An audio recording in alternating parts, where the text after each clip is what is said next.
So I had in the past a stress releaser, which was the cup wording, the vulgarism. Every time I was in a pressure, I had this feeling even silently in my own presence. I was coughing like I have pressure, fuck, oh, fuck, all the time. I had this release of the word. Now I will tell you how I get rid of that habit, of that bad habit, which created a lot of, you know, discomfort for my family, for my children, and for my colleagues at work, and how you can do the same. So please listen. So I am conscious, you and me. But I am not perfect, you and me.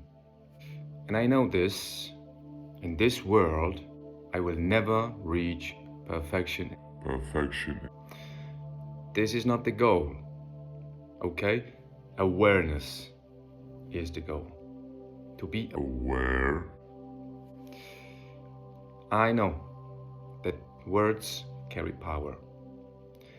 I know these words influence my body, my nervous system, and the space of my family. And this awareness calls me to work for myself. This awareness calls me to work with myself. This is awareness. To be aware of these thoughts, these influences, and how they interact with my nervous system. Not because I am bad, not because something is wrong with me, but because over years, my nervous system, under stress, pressure, and uncomfortable situations, learned to release tension subconsciously. It learned to release the tension, everyday tension, unconsciously through use of a vulgar language. Today, I understand something important. That is not who I am.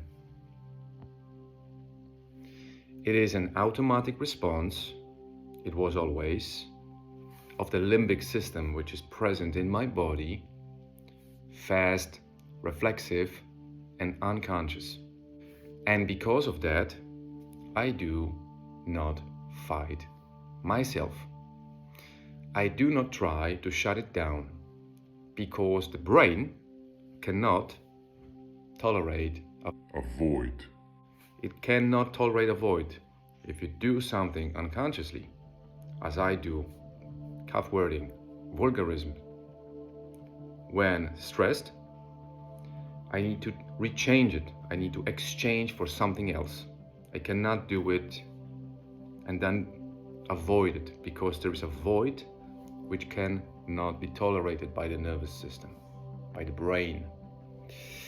So you cannot remove a reaction and leave nothing in this place. It's not possible. So instead, what I do, I replace it. You can also replace your habit.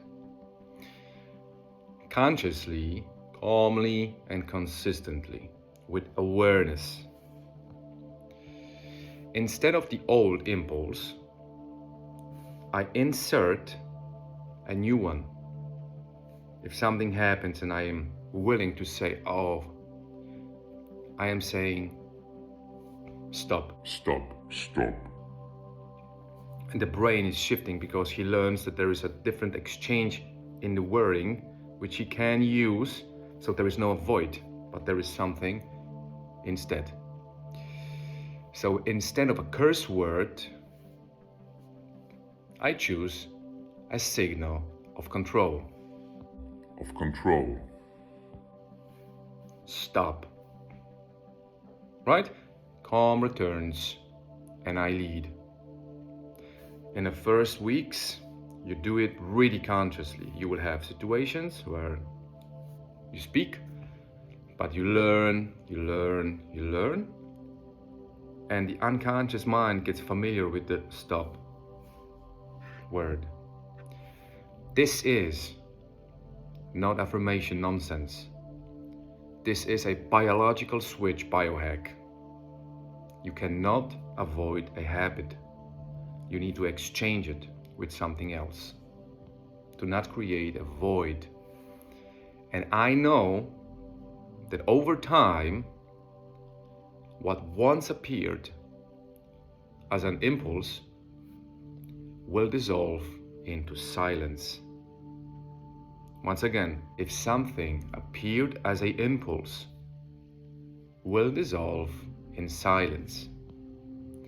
Not because I force it to completely vanish, but because my nervous system learned a new pathway, which is better for me, my mind and body, within my awareness.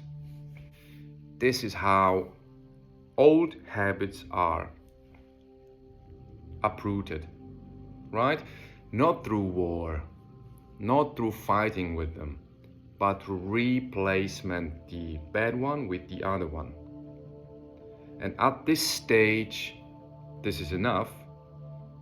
But remember, every bad habit you may have, you can exchange with a good one. Sexuality into creativity and productivity, right? Alcoholism. Stop drinking, go into productivity. You replace the habit. Smoking into breathing exercises. Exchange the habit. There are a lot of ways to create the good habits from the bad ones, because the bad ones give you this creative energy when used and replaced correctly. This was Habit Code. I wish you a great day in the morning, and for now, take care. Amen.